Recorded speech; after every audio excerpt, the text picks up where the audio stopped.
Hello everyone, my self माला गर्ग और हम लोग कर रहे हैं 7th क्लास हिस्ट्री ईडेक का second chapter new kingdoms and the life of people between 750 CE to 1200 CE. तो हमने अपने पिछले वीडियो में चोला एम्पायर के बारे में पढ़ना शुरू किया और हमने उसके स्प्लेंडेड टेम्पल्स और स्कल्पचर्स के बारे में पढ़ा। हमने उसमें पढ़ा कि वहाँ जो हमें मिलती हैं इसकी इंस्क्रिप्शंस वगैरह वो टेम्पल्स में मिलती हैं और जो मोस्ट फेमस स्कल्पचर्स थे वो वहाँ ब्रॉन्ज के मिलते थे। ब्रॉन्ज के स्कल्पचर्स जो चोला डायनेस्टी के बहुत फेमस स्कल्पचर्स थे। हमने उसमें लॉस्ट वैक्स प्रोसेस के बारे में भी पढ़ा, कैसे उसका एक मोल्ड तैयार कर उसके इंस्क्रिप्शंस बनाए जाते थे या मूर्तियां बनाई जाती थी। तो आज हम पढ़ रहे हैं चोला डायनेस्टी के एडमिनिस्ट्रेशन के बारे में। सबसे पहले मैं आपको इसके फीचर्स बता देती हूँ कि जो चोला डायनेस्टी का एडमिनिस्ट्रेशन था, कैसे किसकी ड्यूटीज कहाँ क्या डिवाइड हुआ था, वो चीज जो थी one of the best of medieval times and highly organised. ये उस टाइम की सबसे बेस्ट और हाईली ऑर्गेनाइज्ड जो है एडमिनिस्ट्रेशन थी। और इसकी जो डिटेल्स हैं वो हमें कहाँ मिलती हैं? वो हमें मिलती हैं टेम्पल वॉल्स पर और कॉपर की इंस्क्रिप्शंस पर। हमें वहीं से इन चीजों के बारे में पता चला। अब मैं आपको बताती हूँ कि जो हमारी इसकी चोला डायनेस्टी की एडमिनिस्ट्रेशन थी वो दो पार्ट्स में डिवाइड थी। One is vessel cheap and the other is directly under the control of king. ये जो असेंबली थी ये वेसल चीफ्स के अंडर में थी और जो इनकी थी ये किंग के अंडर में आती थी। तो देखते हैं इसको डिवाइड कैसे किया गया था। सबसे पहले चोला एम्पायर थी और वो डिवाइड हुई थी मंडलम और प्रोविंसेस में। उसके मंडलम और प्रोविंसेस मंडलम्स बनाए गए थे, छोटे छोटे एरियाज को हम जो कह सकते हैं बड़े बड़े एरियाज को। उसके बाद आते थे वेलानाडूज और डिस्ट्रिक्ट्स। उसके बाद उनको डिस्ट्रिक्ट्स में बांटा गया था। अब जो डिस्ट्रिक्ट्स में बांटे गए थे वो किन के अंडर में आते थे? नाडूज के, यानी कि हम कह सकते हैं विलेज के अंडर में और सिटी के अंडर में। राइट, उनको सिटी और टाउन की कैटेगरीज में बांटा गया था जो हमारे मेन डिस्ट्रिक्ट्स थे। अब नाडू जो है आप इजीली समझ सकते हो, तमिलनाडु से रिलेट करता है, तो वहीं से ये नाडू लिया गया और ये वहां के जो विलेजेस की थी उसी को बोला गया। इसके अंदर दो कैटेगरीज आती थी, एक आती थी महासभा और एक उर।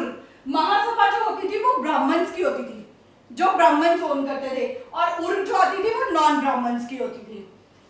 जो हमारी दूसरी आती है सिटी और टाउन की, वो जो है आगे किस चीज में, उसके अंदर क्या चीज आती थी?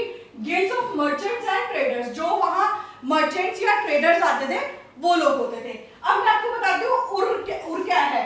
उर जो है एक जनरल असेंबली है जिसमें सारी कैटेगरीज आती हैं। इसमें वो लोग आते हैं जिनके पास अपना एक लैंड है।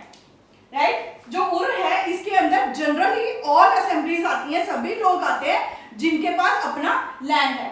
और जबकि जो महासभा है, महासभा मींस ब्राह्मण के अंडर जो आती है, उसमें होता था वो असेंबली जिसमें ब्राह्मण्स को ग्रांट में जमीन मिली होती थी। ग्रांट जैसे मैंने कहा राजा महाराजा दे जाते थे, है ना, तो वो चीज वो आती थी। और उस ग्रांट्स को क्या बोला जाता था? ब्रह्महत्या।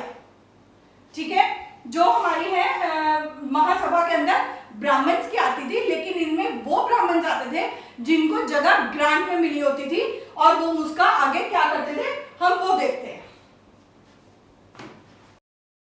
तो अब हम देखते हैं कि जो ब्राह्मण्स थे उनको तो ग्रांट में मिल गया, कुछ बाकी उनका क्या बनता है, वो लोग आगे क्या करते हैं? Many Brahmans became land owners and formed village councils और सभा।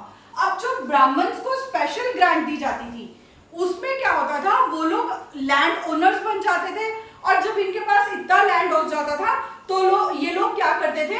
अपनी एक काउंसिल, अपनी एक सभा बना लेते थे। फिर इनकी ड्यूटीज क्या होती थी? ये कैसे काम करते थे? दे वर्क एफिशिएंटली, पूरी एफिशिएंसी के साथ सब लोग मिलके उस पर काम करते थे। Decisions were written as inscriptions on stone walls of temples. अब जो भी ये डिसीजंस लेते थे, सभा की मीटिंग्स होती थी, कैसे उनको करना है, ईयर की क्या प्लानिंग्स हैं, और जो भी इनकी मीटिंग होती थी उसके जो फाइनल डिसीजंस होते थे उनको इंस्क्रिप्शंस के तौर पर स्टोन वॉल्स पर लिख दिया जाता था टेम्पल की। ठीक है, तो ये हमने पहले भी बहुत बार पढ़ा है कि टेम्पल्स की वॉल्स पर कॉपर इंस्क्रिप्शन पर हमें ये सब चीजें मिलती हैं। तो यहाँ पर भी वही चीजें हैं। सेपरेट कमेटीज फॉर गार्डन्स, अब इन्होंने अलग अलग कमेटी बनाई हुई है, हर एक चीज के लिए अलग कमेटी बना देते हैं। गार्डन्स के लिए जो मंदिर के गार्डन्स हैं उनकी रिस्पॉन्सिबिलिटी किसके ऊपर है, इरिगेशन वर्क कौन सी कमेटी देखेगी, टेम्पल्स के अंदर का सिस्टम जो है वो कौन देखेगा, असेसमेंट ऑफ लैंड रेवेन्यू, जो लैंड ये लोग रेवेन्यू पर देते थे काम करने के लिए, उनकी असेसमेंट कौन करेगा, कौन देखेगा, उन पर ध्यान क्या रखेगा कि सही काम हो रहा है या रेवेन्यूज आ रहे हैं या नहीं। And maintenance of law and order, और जो भी रूल्स रेगुलेशंस बने हुए हैं वो किस तरह के हैं उसको कौन देखने करेगा।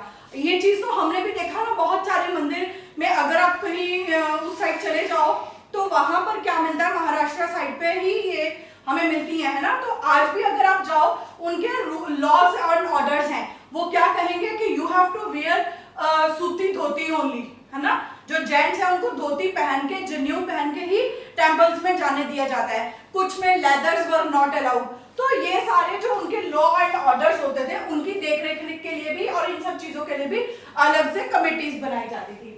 ठीक है, अब हम देखते हैं इन सभास के लिए जो है इनकी इलेक्शंस कैसे होती थी, कैसे सेलेक्ट करते थे किसकी ड्यूटी कौन से डिपार्टमेंट में लगेगी, टेंपल्स का देखरेख होगी, मेंटेनेंस होगी, इरिगेशन वर्क हो गया, वो कैसे होती थी। उसके लिए भी हमारी ही तरह मतलब हम लोगों ने उनका देखा है। तो क्या सिस्टम होता था, दीज वर डेमोक्रेटिक, वो बिल्कुल डेमोक्रेटिक होती थी, किसी के साथ कोई पार्शियलिटी नहीं होती थी और fully clear, clean and clear way से होती थी elections. Eligible candidate wrote their names on palm leaves and put it into pot. अब जो एलिजिबल होता था वो एज या जो भी उनकी क्राइटेरिया रखा हुआ था उसके अकॉर्डिंग के वो वहाँ का वसनीक होना चाहिए, वहाँ का पूरा प्रॉपर उसको नॉलेज होनी चाहिए। उन चीजों के लिए जो एलिजिबल होते थे वो लोग क्या करते थे, पाम लीव्स पर अपना नेम लिख देते थे। Then they put that leaf in a earthen pot, मिट्टी के घड़े चलते थे उस टाइम, उसमें वो डाल देते थे। फिर क्या होता था, pull out by young boy one by one. अब वहां पर एक छोटे लड़के को बुलाया जाता था और वो एक एक करके निकालता था and nomination was done for each committee. अब जो हर एक कमेटी के लिए नॉमिनेशन डाल दिया जाता था कि कौन किस उसमें डालेगा, फिर उसके बाद वोटिंग होती थी कि किसको निकाला जाए और किसको किस कैटेगरी में रखा जाए। तो ये है हमारी जो है इनकी एडमिनिस्ट्रेशन। ये आप देखते हैं बिल्कुल क्लीन एंड क्लियर है और सब कुछ ऑर्गेनाइज्ड है, राइट। अब हम जो पढ़ेंगे अगले वीडियो में हम लोग इनके चोला डायनेस्टी के इरिगेशन के बारे में पढ़ेंगे। So thank you.